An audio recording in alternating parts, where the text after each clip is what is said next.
Okay, so we are studying Chronicles. I'm going to start. We've not talked about the author or date of our books heretofore. It's something that's more often talked about in the New Testament, primarily because there's more information there. The New Testament letters often tell who wrote them, whereas you don't have that often in the Old Testament. But I do have a quote here that I'm going to put up from the Talmud. I just finished reading The Chosen, by the way, last night. So it talks a lot in that book about the Talmud. But the Talmud is kind of oral tradition about the Torah, about the first 5 books of the Bible in the Jewish religion. And they have some history and tradition around who wrote some of the books of the Bible, even though there's nobody ascribed in the books themselves in terms of who wrote them. So they mention in this quote, they believe Jeremiah wrote not only the prophecy which bears his name, but also Kings and Lamentations. They believe that, as an example, the men of the great assembly, that's kind of the great synagogue, or the folks that came back after the exile, wrote the 12 and Daniel and Esther, some of the later books. And they believe that Ezra wrote Chronicles as well as the book of Ezra. So just, interesting. Ezra is a very possible, and if you had to guess, he would be a really good guess. We're going to see that a theme of Chronicles is around the Word of God and the law and the temple. And Ezra, those were things very important to him. He was a very key figure at the time. I'm about to show you the date of the book. But Ezra would be a possible guess for that. A good guess, and Jewish tradition says that. So they don't know who wrote it, they're just guessing that? Well, I don't know. I'm not sure the person who made this tradition, if they had it on good authority, like it was passed down and they knew it was, or if it's something that they just, oftentimes, for instance, people will say, hey, where are the biblical sites? Where was the Garden of Gethsemane, or where was Stephen's stone? And, there's like Catholic tradition, Roman Catholic tradition of where those things are. And some of those, you find out later, well, it couldn't possibly have been there for this reason. And so tradition isn't authoritative or inerrant like God's Word is. But it could be accurate. I just don't know. So it certainly, the Talmud definitely reflects a lot of long-standing Jewish oral tradition. So I think it's worth saying at least, but I don't know if it's for sure. So in terms of when it was written, the date had to have been at least past 538. So 538 I put up, I haven't yet. Several of the kind of key events that we talked about last week when we talked about Kings. We talked about how 970 was how we could calculate Solomon's, the beginning of his reign. And we did that through several events that are, spoken of outside the Bible, and we can figure out the exact dates. And then we can come to the Bible and figure out, okay, based on that, we know Solomon's 4th year was 966. And then we can go back, as the Bible says, it was 480 years from Solomon's from that 4th year of Solomon back to the Exodus. And so we can calculate those kind of things. And we can come down and we realize that Judah was taken into captivity in 586. There are actually three deportations, we call them, but the final one in the destruction of Jerusalem was 586. And then Cyrus, y'all will remember, decreed that they could go back. The Jews could go back after Persia took over as the world power from Babylon.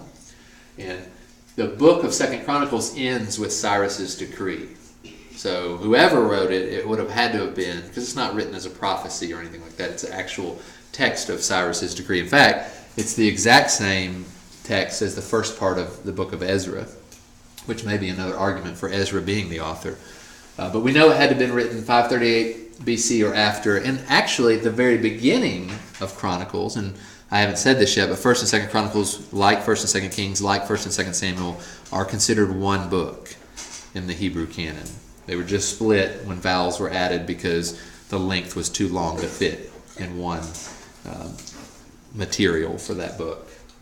But at the beginning of Chronicles, when it's listing the genealogy, 9 chapters of genealogies, there's Zerubbabel listed and several of his descendants, likely grandchildren. So it may be, and Zerubbabel was one of those key leaders who came back after Cyrus's decree to allow them to go back. So it may be we're talking kind of 5th century or even, early into the 5th century when this book would have been written. Even the Jews, in that quote that I said earlier, Ezra wrote up to that point. I think the end of, I didn't read the quote, but it even said Ezra didn't leave Babylon until he had written his own genealogy. Who finished it? Nehemiah. The Jewish tradition is that Nehemiah finished that. Nehemiah came a little bit later, after Ezra came back from Babylon. Nehemiah came 100 years later, serving the king of Persia to come build the wall.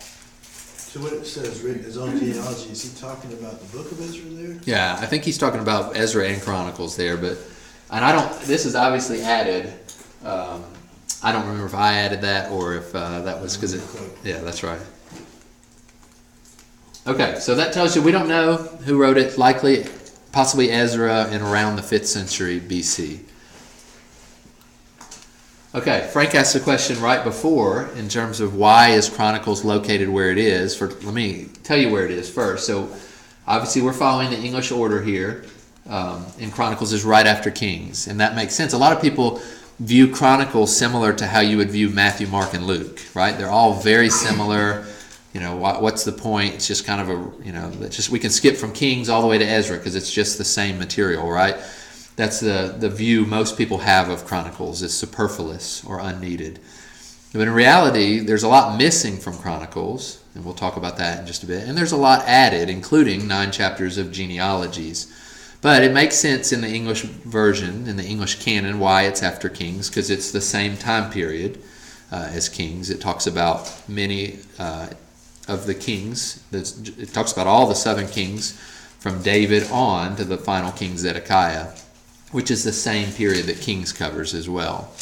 And then follows after that Ezra again. Ezra, the end of Chronicles, the last 3 verses are exact same as the first 3 Chronicles, the first 3 verses of Ezra. So again, it makes a lot of sense where it is in the English canon. But in the Hebrew canon, we talked about how there's the Torah, the first 5 books of the Bible are just like in English.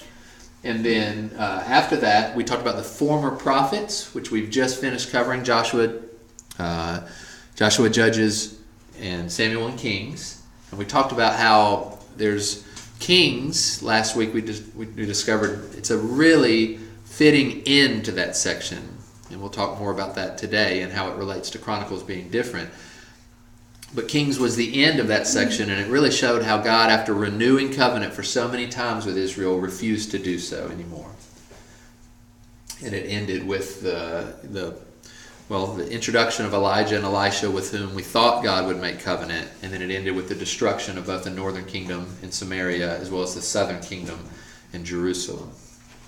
And then later will come the latter prophets, because that really wasn't the end of the story as much as it felt like it in Kings. The latter prophets come on the scene and they say, no, there will be one more covenant that's to come. God will renew covenant one more time, and it will be different than all the other times before. And Isaiah comes and talks about who is going to do that. And Jeremiah comes and talks about what it's going to be, this new covenant. And Ezekiel comes and talks about where it's going to be, including the new temple that's going to be restored as a part of that. And the 12 come and talk about when that's going to happen. And we'll cover all those in our English order in the future, next year. But the writings are the last section of the Hebrew canon, and the very end of the writings is Chronicles. So if you were to ask us, we'd say our Bible goes from Genesis to Revelation. If you were to ask a Jewish person about their Bible, they would say our Bible has the exact same books as yours in the Old Testament, but it goes from Genesis to Chronicles. So Chronicles is their last book of the Bible. We're going to talk about why it is where it is. And our only interpretive issue that we'll cover today even is related to that question as well. But, okay, the reason, in brief, why it's at the end is Chronicles is really a summary of all that has preceded. For the Jewish nation, it takes all of the history of Israel and summarizes it and looks forward. It's similar to what Frank said, Frank said about the Lord's Supper that we took together. It's both backwards looking and forwards looking, right? It remembers Jesus' death, but it also looks forward to the day when Christ comes. Similarly, for a Jew, Chronicles, the very first word of the book of Chronicles, anybody know what it is? Adam. It goes back to the very beginning, and it'll take them all the way to where they're at, where they were writing, and looking forward to, we'll see this new covenant. It's very, Kings ends in a tragedy, as it were, with, you finish reading Kings and you think the story's over. Chronicles leaves you pointing forward to the hope that Israel had.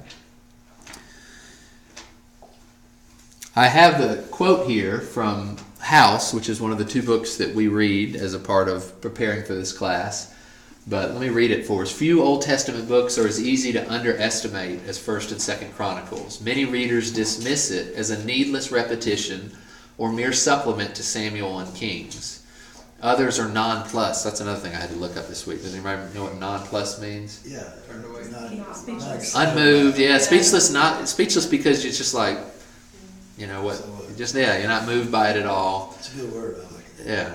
Others are nonplussed by its extensive opening genealogies, by its length, or by its supposedly simplistic view of Israelite history. Even theologians are prone to dismiss the book too lightly. For example, Gerhard von Rad says, one cannot avoid the impression, this is not a conservative, a Bible-loving, you could say. In one sense, I'm sure he does love the Bible. He studies it, but not someone who would hold it with as much regard as maybe others. So just to set up that quote. But Gerhard von Rad says, one cannot avoid the impression of a certain mental exhaustion, at least in the way the material is presented. And in theological clarity, too, in consistency and inner unity, the chronicler is not nearly the equal of the Deuteronomistic work, which is Deuteronomy through Kings.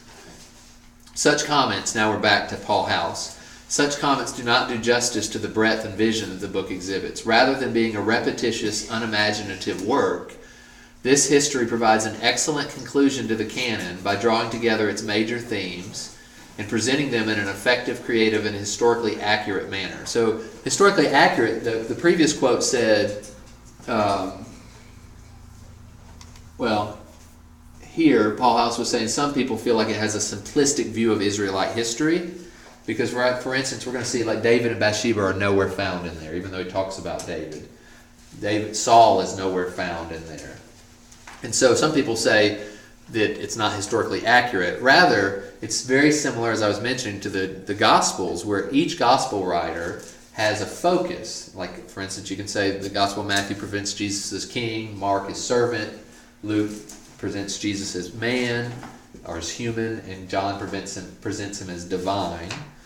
You could also say Mark is written to Jewish unbelievers, Matthew is written to Jewish unbelievers, Mark is written to Gentile unbelievers, Luke is written to Gentile believers, and John is written to Jewish believers.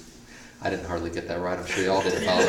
The point is that they took what they wanted and presented that for the purpose for which they were writing. It's not that it's inaccurate to leave out David and Bathsheba. It just didn't fulfill the person's purpose. Remember, in Kings, there was a specific purpose for David and Bathsheba for that story. It was to show that despite God covenanting with David, he wasn't going to be the righteous king who brings in the everlasting kingdom. He, like all those who came before him, grew impatient, if that's the right word, but failed in fulfilling the duties of his covenant relationship with God.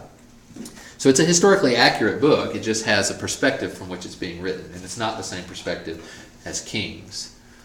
This book has a canonical awareness that makes it important for grasping the whole message of Old Testament theology. So it really is. It's the final book. It really wraps up everything that's come before it, not necessarily by means of story always. It covers the first bit all the way to David by means of genealogy, which to us maybe is not an effective or enjoyable way, but given that all those other stories are in the canon already, it was good for the chronicler to cover that through genealogy as opposed to story repetition. Okay, so it is different than Kings, though. This is the book, above all, that those living in the intertestamental period and those living in the time of Jesus would have looked to say, we don't need to give up. We're on the right track. God is going to send his Messiah, and he is going to renew a covenant with us. And we are going to have all the promises that were given to us in the Old Testament fulfilled to us. So don't give up. So let me talk a little bit about how that perspective is different than Kings. I know I've already said that in sort of seed form this morning, but I want to go into some details. So why is Chronicles not just a superfluous addition to Kings and Samuel. Why is it different? Well, like I mentioned, it's a different perspective, and there are several different differences in perspective that you can see between Chronicles and Kings. One is the time period. We already mentioned this. The time period of Chronicles goes from the beginning of time, from Adam, all the way to generations after. Really, it's just got the names of a couple generations after Zerubbabel, but it takes you, at least even in story, to Cyrus's decree that they can leave Babylon and go back home. Samuel and Kings, on the contrary, come just before the kingship in Israel until the end of kingship in Israel. It's just that one focused time period. It's particularly important for the distinction is the end difference, and that is that Chronicles takes you to Cyrus's decree, and it ends on a note of hope. They're returning home, and the only thing left is for God to fulfill what he had promised, which was that final new covenant. This Kings was written without the latter prophets in view and all their promises of a new covenant to come. Chronicles was written with that absolutely in view, and this is the opportunity for them to take their history, go back, and be back in Israel in the promised land and await God's fulfillment of what he promised to do. The outlook of Chronicles is tremendously different than Kings. This is probably the biggest perspective, or the easiest one to see. Kings is extremely negative in its perspective. Again, it doesn't even have a renewal of covenant. It even is set up such that you expect one and it doesn't come. Kings is very much like Lamentations, would be a book that would be very similar to Kings. Chronicles is completely opposite. Chronicles is very hopeful and positive about what is to come. Very hopeful. And again, you see that in the selection of material that the chronicler took. I mean, just as one example, and I'm going to go into all the details here in just a bit, but just as one example, you take Manasseh, who was arguably the worst king in the history of the southern kingdom, and you read about it in Chronicles. I remember reading this in college as a new believer and just being shocked at Manasseh, who you read about, who's so horrible to think that in Jerusalem he might sacrifice his own children to gods, to pagan gods. He's pictured as having come back after some time in jail, put in jail by a foreign king, come back and repented towards God, and God accepted him and delayed judgment of Jerusalem as a result of it. That story is nowhere to be found in the book of Kings. So very positive and hopeful outlook. And here's where I want to get into some of those. If you have a Bible, read 1 Chronicles 20 with me, just the first 3 verses. This is the story of when Joab was out fighting and David was back. And, a key chapter in Kings, this was a key chapter in Kings and showed the turning point for the Davidic covenant. But listen to it in Chronicles, in 1 Chronicles 20. It happened in the spring at the times when kings go out to battle. That sounds familiar, right? Everybody recognizes that lead-in. That Joab led out the army and ravaged the land of the sons of Ammon and came and besieged Rabbah. But David stayed at Jerusalem. And Joab struck Rabbah and overthrew it. And David took the crown of their king from his head, and he found it to weigh a talent of gold. And there was a precious stone in it, and it was placed on David's head. And he brought out the spoil of the city, a very great amount. And he brought out the people who were in it, and then cut them with saws and with sharp instruments and with axes. And thus David did to all the cities of the sons of Ammon. And David and all the people returned to Jerusalem. That's a much different account than you read in Kings. Very different, right? Something really big is left out that's in Kings. The whole story of David taking Bathsheba, killing Uriah, Nathan rebuking him, the death of the son born to him. It's just all of that is removed, and it's passed over very quickly, and it's just a kind of a record of David's exploits and besieging the countries to the east of Israel. There's no stories in Chronicles of Amnon raping his half-brother's sister. There's no stories of Absalom chasing David out. There's no stories of Adonijah when Solomon is introduced, and Adonijah in Kings, as you recall, tried to take the throne, and before Solomon was picked by David to be the king. All those stories are completely gone. There's extra ink, so it's not just that things are missing in Chronicles. There's things that aren't in Kings on positive things. So in Kings, you've got 17 of 27 chapters that are devoted to the northern kingdom, to the divided kingdom and the northern 10 tribes. You don't have that at all in Chronicles. Instead, you have extra stories about the south, the southern kingdoms. I mentioned already Manasseh's repentance in 2 Chronicles 33. There's a great national Passover of Josiah that's nowhere to be found in Kings, that an entire chapter is spent on in Chronicles. There's a story of Zerah the Ethiopian, which is unique to Chronicles, where 1 million men come and march on Jerusalem. And with God's help, Asa defeats them. So there's just a lot of additional stories that are added to Chronicles to show some positive elements of Israel. Even when there are, so I've talked about things that are missing, and talked about things that are added in Chronicles, even when there are the same things read. So we already read one in the story of Joab fighting against the sons of Ammon and David staying back. There's notable differences. So listen to these two accounts of the Davidic covenant. So this is a little bit like the children's highlights magazines. I don't know if you guys remember those, where you'd have a page on one side and a page on the other, and you had to see the differences. This is the audio version of this. So listen to these two accounts and tell me what you hear that's different, and I'll talk and speak with a lot of emphasis to make it obvious. This is 2 Samuel. I will be a father to him, and he will be a son to me. When he commits iniquity, I will correct him with the rod of men and the strokes of the sons of men. But my loving kindness shall not depart from him, as I took it away from Saul, whom I removed before you. And your house and your kingdom shall endure before me forever. Your throne shall be established forever. All right, that's 2 Samuel. Now listen to this one and see if you can hear the differences in Chronicles.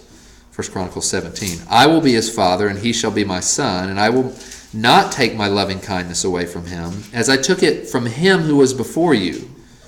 But I will settle him in my house and in my kingdom forever, and his throne shall be established forever. Did you catch any of the differences in those two? Saul's name's not mentioned. Yeah, he won't even mention Saul's name as part of it. He talks about my kingdom instead of your kingdom. That's right. He leaves out the part about iniquity. If you commit iniquity, I'll correct you with the rod, which was key for Kings. It's not key for Chronicles. In Chronicles, that's past. He has committed iniquity. He has corrected them, and he's exiled them. But now that's not the focus. The focus is on the next thing to come, which is the restoration of his kingdom. Okay, so we've talked about the differences in the time period, the differences in sort of outlook, positive versus negative, even the direction, the differences in direction. So Kings and Samuel is very much looking back. Again, it's explaining what's likely written by Jeremiah. If we're going to take the Talmud as good information, it's likely written by Jeremiah in the same way that he wrote Lamentations, looking back. Chronicles certainly picks up the story and quickly gets them from Adam to the kingship, but it takes the kingship story and then looks forward, as we're going to see, to what's coming. I mentioned already the last chapters. This is probably another one of those highlights that we can read next to each other. So maybe turn in one hand, or put one finger in 2 Kings at the very end, chapter 25, and then also have turn to 2 Chronicles to the very end. I think it's chapter 36, if I'm not mistaken.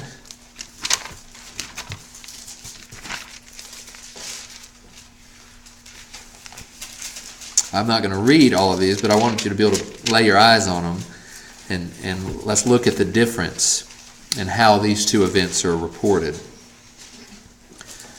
So if you're at 2 Kings 25, just note that it's starting in starting in verse 1 of chapter 25, you'll see that it's beginning to describe the siege of Jerusalem and the destruction of Jerusalem. And that goes on for 21 verses, all the way down to verse 21.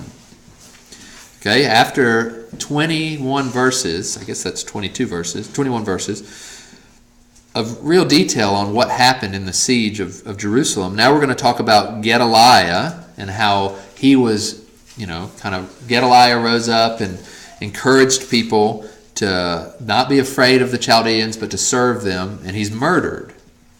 And that's the focus of the next 5 verses. And then finally, the book ends with the death of Israel's king in Babylon. So that's sort of the focus of how 2 Kings ends the story. Look at how 2 Chronicles, now turn to chapter 36 of 2 Chronicles, and let's see how the chronicler ends the story, starting in verse 11 of chapter 36. So for the first thing is, for until verse 16, so for 6 verses there, 11 to 16, we have God loving the people and continually sending the prophets. So that's what the focus is here. And then shortly, just really 2.5 verses, we have the destruction of Jerusalem. A very short and very less detailed description of what happened there. And in fact, if you go to the verse 20, he's even in the midst of describing the destruction of Jerusalem, he already is bringing up Persia because of the difference in focus. Because again, this isn't about the destruction of Jerusalem as much as it's going to be about Persia and them being allowed to be sent home. And then finally it ends, verses 21 through 23, to talk about the prophets, especially Jeremiah, and to bring in how Cyrus, the king of Persia, sent them home in accord with the prophecies of the prophets. So just a tremendous difference in how this is not looking back in mourning at the destruction of Jerusalem. This is looking forward to what's to come based on what the prophets have said. Okay, so direction is different. Purpose is different. We're going to get the purpose statement really soon here of Chronicles, but the purpose of Kings was certainly conviction, recognizing that God was righteous in bringing the judgment that he did. I mean, he over and over and over again, I need to count, I don't remember how many times, 7 or 8 times, he's taking Israel's failure. He is allowing them to be judged, but he's picking them back up, as it were, putting them back on the tracks, starting a new covenant with them, and over being gracious and compassionate. And really, when you get to Kings and he doesn't do it again, no one faults God for all the mercy that he had shown from that point on. Chronicles is clearly about encouragement. It's trying to encourage the people who have been through that history to recognize kind of what is in store next for them. God is with them still. So I have this quote, I think it's mine, but reading Samuel and Kings should result in tears. Reading Chronicles should result in sweat. Again, that post-exilic community was back. They were really sad because the temple they had built didn't look anything like Solomon's. They had tons of external pressure. I mean, you think about what the prophets said. They said they were going to be put back in the land. There was going to be all this material blessing, agricultural blessing. They were going to be at peace. They were going to be the head of the nations. People were going to be coming to them to learn from them. That's not at all their experience. So Chronicles and many of the prophets came along to encourage them, don't give up, don't be discouraged, because you are in the right place. God's promises are going to come. Cyrus is only the beginning of that. He's fulfilling the prophecies that Jeremiah presented, and it is going to come that God is going to renew covenant with you. So don't give up. Do the work in reestablishing worship, reestablishing the temple, and in obeying God from your heart. So that's the difference between Kings and Chronicles, Samuel, Kings, and Chronicles. Now let's talk about the purpose statement of Chronicles. Okay, this is the context of the book. Obviously, the exile has ended. God has begun to fulfill the good words of the prophets. And here's why I think Chronicles is written. It's to encourage Israel to come together as a nation. Because remember, they weren't together before. They were separate. They were divided. And Chronicles is encouraging them to come together as one nation to prepare for a new covenant and the restoration of their kingdom by establishing proper worship and pursuing faithful obedience with all their heart. So where do you get that from? I mean, again, most people read Chronicles and Kings and they say they're the same stories. What's the difference? But yet they have these vastly different purposes. Where does this come from? So let's look at the themes. It comes from the themes which become evident as you look through the book. I got these, or the majority of these, from a book by David Howard. It's really good on Chronicles, so I'll put up that at the end. But it's actually an introduction to all of the historical books in the Old Testament, but it's particularly good on Chronicles. The unity of all Israel is one of the primary themes. All Israel, that phrase in particular, is repeated more in Chronicles than anywhere else in the Old Testament. So even again, the distinction between how something is presented in Kings, where when David was anointed, it was presented as the southern kingdom coming and anointing him at Hebron. Whereas when you read about that same event in Chronicles, it talks about how all Israel did that. And there's going to be many other examples of that. Examples abound of how people from the north would come down when there were good kings like Hezekiah and Josiah. They would recognize that true worship was in the south, and they would come join the southern kingdom in that true worship. So all Israel, and I may have a bullet on that in just a second, all Israel is a key phrase.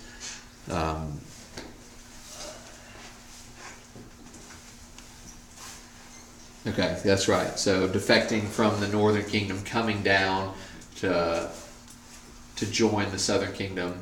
And then you have reforms where the great kings of Judah, when they would come and they would cleanse temple worship and they would renew true worship in Israel, often what we read in Chronicles, which we missed in Kings, is they would send people throughout Israel to go and destroy high places and to try to restore true worship in Israel, not just in the southern kingdom. So again, there's this focus, there was this constant tension in Samuel and Kings between the northern and southern kings. I mean, you remember it, even when David came back from fleeing Absalom, you remember, there's still fights. There's always this upstart, whether it was Ishbosheth or someone else from the northern kingdom who would say, we don't have any part in David. We don't have any part in the son of Jesse. Come on, back to your own homes. Let's do our own thing. Well, Chronicles is trying to show that wasn't, just like Ruth shows that in Judges, not everything, the times of the Judges, not everything was awful. Similarly, Chronicles shows not everybody was like that. There were people that recognized the Davidic kingship, even from the northern part of Israel, and came and joined. And the chronicler wants, you can tell this is a theme. He wants all of Israel to unite in preparing for that final covenant. So here's a quote, maybe from Howard, I'll see when we get to the end of it. But that term occurs 105 times in biblical Hebrew, and 40% of those are in Chronicles. That statistic alone shows the prominence of this idea in the two books. An even more revealing statistic comes from noticing that in only 6 cases does the chronicler use the phrase exactly as it appears in his sources. So again, Chronicles was written much later. It was written, Kings was around the time of, the destruction of Jerusalem. This took us, almost a century later, when Cyrus was sending people back. So he likely used the same sources as Kings. In fact, many of the texts are very similar, and so he likely used the sources. But often, when he was writing, he would even change his source, and he would say "all Israel" in place of Judah. The underlying phrase usually is something such as Israel or all the tribes of Israel, which the chronicler has changed to the more standardized all Israel. In 22 cases of the 40, the chronicler uses the phrase on his own, so to speak. It comes in material he has added that is not found in 2 Samuel or Kings. Sometimes it's only a small insertion of a verse or even a phrase, and the phrase all Israel is found within the insertion. Strikingly, 14 of the references to all Israel come after Israel was no longer a unified entity. So even after Rehoboam and Jeroboam, that split had happened, the chronicler is still using that phrase. 5 references come after the northern kingdom had already been destroyed. This shows that the term's use is more than merely accidental in referring to the United Kingdom. It's an integral part of the chronicler's vision of things. He conceived of Israel as an indivisible unity, which was God's people in its entirety, and one that still had a place in God's plan for the future. So that is from David Howard. So all Israel is a key theme.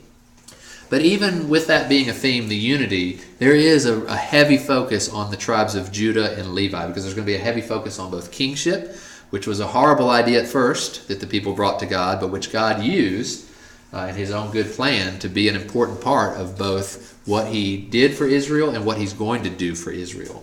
Similarly, Levi and the temple is it's another reason why people think Ezra wrote this book. It's an extremely important part of this. In fact, you can see, again, I don't include anything about structure today, but you can see in that book by David Dorsey that I've mentioned to you guys before, how in many of the sections the temple is the centerpiece of each individual section. So there's a real focus on Levi and the temple. So Davidic kingship, some of the new material that's in Chronicles that's nowhere else is, you remember in Kings, David wanted to build the temple and God told him he couldn't because he was a man of bloodshed. What you realize in Chronicles that you don't realize in Kings is David did a ton of work to prepare for that. David he said, my son's young, he's not going to be able to take on this huge task, and he made a tremendous amount of provisions and preparations that Solomon then carried through and finalized. And you see that you see the connection between the Davidic king, David, and Solomon, both very typical of what God would want out of a king, though imperfect. And you see their interest in worship at Jerusalem. And that's why, again, temple and worship is a very important theme here. Constantly the centerpiece of the book's units. David and Solomon both participated heavily in that. And every good king that would come, kind of the thing that would get the most ink in Chronicles would be they're either restoring the Passover, which hadn't been celebrated, or they're restoring the temple and making provisions, or bringing in provisions to repair the temple. So you can see that it's a very important aspect of what good kings did. Reward and punishment. I get this from Howard's book, but the idea that God is going to reward people justly and punish people justly based on how they are. And again, that is an encouragement for the people to not lose hope, to do what is right and know that God will fulfill his promises and do what he said, but don't give up.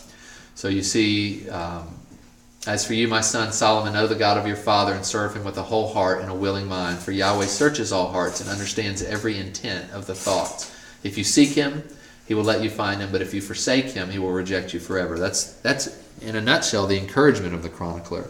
Don't give up. Seek him even though it doesn't seem like things are going the way. You are on the right track. The next thing to happen is God to reestablish his covenant with you one final time. Can I ask you a question about that? So I understand from the perspective of Chronicles that there's this hope that's not there in Kings, and that kind of is based on the fact that God's going to renew the covenant with him. Is there something in Chronicles that really talks about the new covenant? So I'm gonna explain where I think that I get that from. So what I'm doing right now, and I haven't made this clear, but I'm going to show the purpose statement again in just a moment. And I'm going to, you can already begin to see, come together as a nation really comes from that theme of all Israel. And,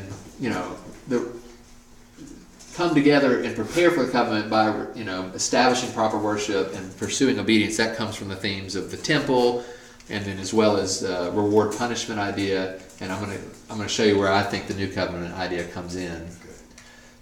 It's not explicit in the sense that even the stories from Adam to the kingship are not explicit. They're kind of wrapped up in that genealogy. So a chronicler, I think, knows that all that other material is available to his readers. But I think both his focus as well as, really, to say it in seed form, his focus on Jeremiah in the final chapter is where that comes from. Finally, the heart is a major theme of Chronicles. So in the same way that all Israel was sort of inserted many times in a focus, the heart, or with the perfect heart, occurs many times, and they're not found in Kings. And so, it's obviously a focus of, and that's another, you think about the new covenant and the promise to renew the heart is another thing that really ties that. If you're a reader and you have Kings and you know the history and you have the latter prophets, including Jeremiah, and you know how the new covenant is going to bring a changed heart, all those things are tying you to that material. So purpose statement, Israel should come together as a nation. That's from that all Israel theme. And prepare for a new covenant in the restoration of their kingdom. And again, there's the focus on kingship. By establishing proper worship, we talked about the theme of temple and worship, and pursuing obedience with all their heart. And then I think that new covenant is especially the end of 2 Chronicles. Again, I do think the heart speaks about that as well, but in 2 Chronicles, he continues 4 times at the very end to reference Jeremiah, as Jeremiah the prophet said. Jeremiah said this was going to happen. Jeremiah said Cyrus was going to do this. And Jeremiah is the prophet of the new covenant. He's the one that said there is going to be one more covenant. God is not going to forsake you. He's going to bring back one more covenant, a new covenant. It's going to be with you, between you and God, and it's going to be the final covenant. And so I think that while the chronicler doesn't make that explicit in the same way that Esther doesn't make it explicit, the purpose of that book, but I think the purpose of that book is to show the people that they may not be marching through seas that God is opening up, and they may not be fighting enemies with God coming down on the treetops and sending hail from heaven, but God hasn't left them. He's still working behind the scenes providentially. And I think the chronicler, it's interesting to see the distinction between the Torah and the miraculous sections of the Torah and the former prophets with that of the writings, but that's the way it was. And similarly with us in the New Testament, if you look at the later books of the New Testament, we see the miracles are gone, and there's an encouragement to persevere and stand fast and not lose hope and to not give up, even though it doesn't look like what we saw in the time of Jesus or even the early apostles when God was establishing things. I think that's true in Chronicles, even in the way they write. It's because of that difference, and there's a need to encourage people, but it's a different context. It's a different day and age. So I have one interpretive issue only, and as I mentioned, it relates, and we'll go through this really quickly because I don't know the answer to this one. It relates to Chronicles being the end of the canon for the Hebrew canon. Jesus in Matthew 23 remember Matthew 23, he was pronouncing woes upon the Pharisees.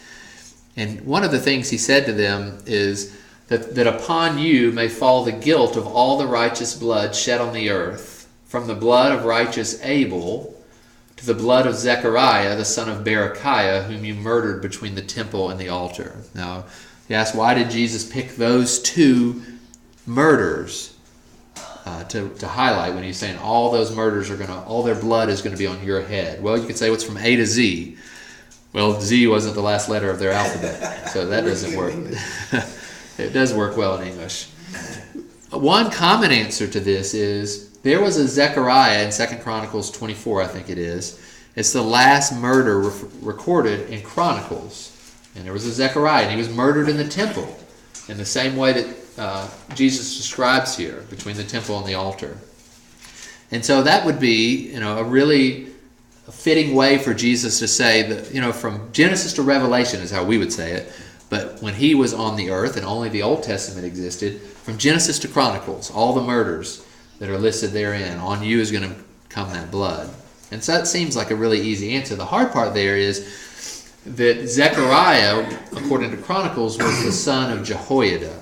Jehoiada was a faithful priest who, you'll remember, there was a boy king because of, I'm going to get my stories wrong, but I believe it was because of Jezebel murdering all of the kings, and one of the kids got away. One of the Davidic descendants was able to get away, but it was just a child, I think no older than Kyla, and nevertheless was the king left, and so that was the king. They pronounced him king as he grew older, but Jehoiada was his right-hand man and helped him and taught him how to be faithful. Well, later in that king's life, he turned unfaithful and eventually killed Jehoiada's son Zechariah, which was no thanks for all that Jehoiada had done for him in his reign.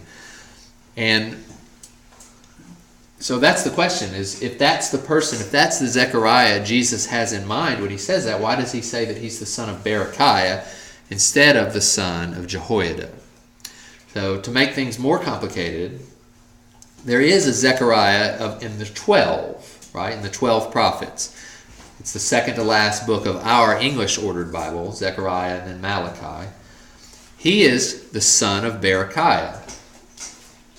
Zechariah, the son of Berechiah. Now so another way to explain this, one way to explain this is Jehoiada was 140 years old, according to Chronicles, when he died and when Zechariah was killed in the temple. Jehoiada was very old. It was very possible that he was his grandfather, and that he had a son named Berechiah, who was really Zechariah's father. It's very possible. It's possible that many Hebrews, as we see in the book of Daniel, as we see it elsewhere, have multiple names. So it's very possible, and I think if I were asked to come up with my suggestion on what's right, I would say that is who Jesus had in mind, and we just don't know that his father's name was Berechiah. But some people will say, no, it's very clear that Zechariah was the son of Berechiah, and we just don't know how he died. But perhaps he died in the way that's described by Jesus. So that's another possibility, and it would make sense because Zechariah was a very late prophet. He was in the post-exilic period, and if he did die that way, that would be another way to say from Abel all the way to Zechariah. So that's possible as well. It's interesting, in Ezra, so in Zechariah 1:1 it says, it's introducing the prophet Zechariah, the son of Berechiah, the son of Iddo. So Iddo was Zechariah's grandfather. In Ezra, in the genealogy there, Zechariah the prophet, his father is listed as Iddo. And it just goes to show, again, that sometimes generations are skipped in genealogies. So even the Zechariah, whose dad is Berechiah, his dad is ancestor. There's no separate word for grandfather or father in biblical Hebrew. It just means ancestor, usually means father. Ezra 6 lists the father or ancestor of Zechariah as Iddo, not Berechiah. You were going to ask a question. So, would it not be in the end because of the way they, That's right. It wouldn't be in the end in terms of the way the books were ordered, but in terms of chronology or time. Zechariah was one of the last, there was 400 what are called silent years after that, where there are some books like Maccabees and others that are written, but that aren't included in either the Jewish canon of books or even the Christian canon of books. But they're called the 400 silent years because there weren't many prophecies or written prophecies, especially during those times. Now there's also two other possibilities, which I just throw up here. One was, who's another Zechariah in the Bible that you can think of? Father James. Not Father James. John the Baptist.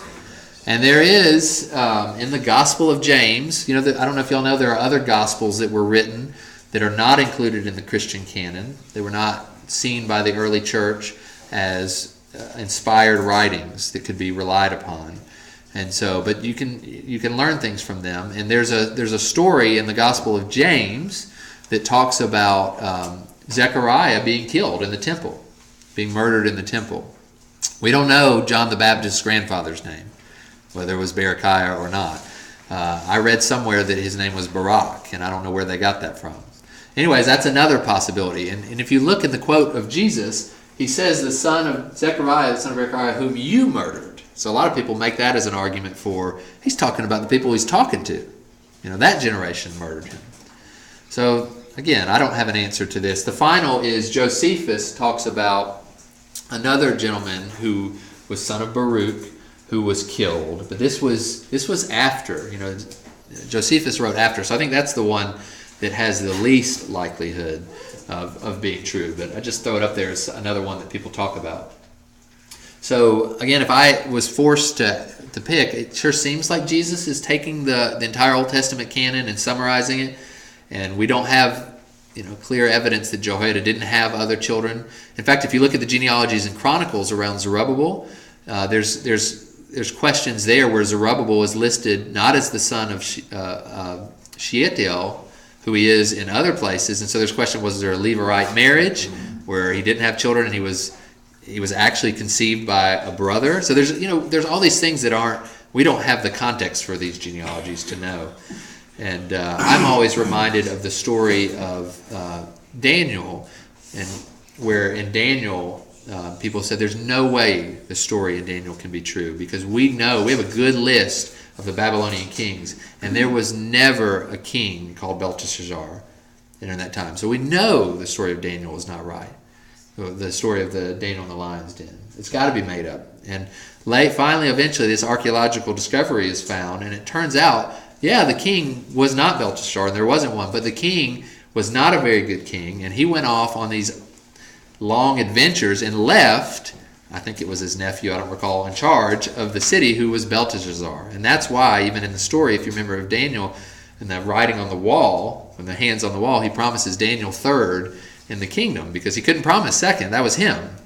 And so it's just really interesting, and that's where some of these interpretive issues, I'm okay not knowing, because something will come over time to reveal what's the right answer. But I just wanted to share with you the possibilities, and I wanted to share with you the issue just so you could see how it relates to Chronicles being at the end of the canon. Because if it is truly Zechariah, the son of Jehoiada, that Jesus has in mind here, that's probably why he chooses Abel and Zechariah as his two examples of murders. Okay, I just threw up here really good resources on Chronicles. This is our book here. I thought he was really helpful on the question that you asked at the very beginning, why Chronicles is where it is. I like this book a lot. I use it a lot. I think it's really good on the structure of Chronicles, which I don't care about structure except in as much as it helps you understand the purpose and the meaning of books, but it's really helpful. And I found this was a really good, very short book on the themes of Chronicles, the one that I mentioned to you from Howard. Next week, I never update the slide. Next week is not Chronicles. Next week will be Ezra Nehemiah, which is all one book again, even though we have it as two.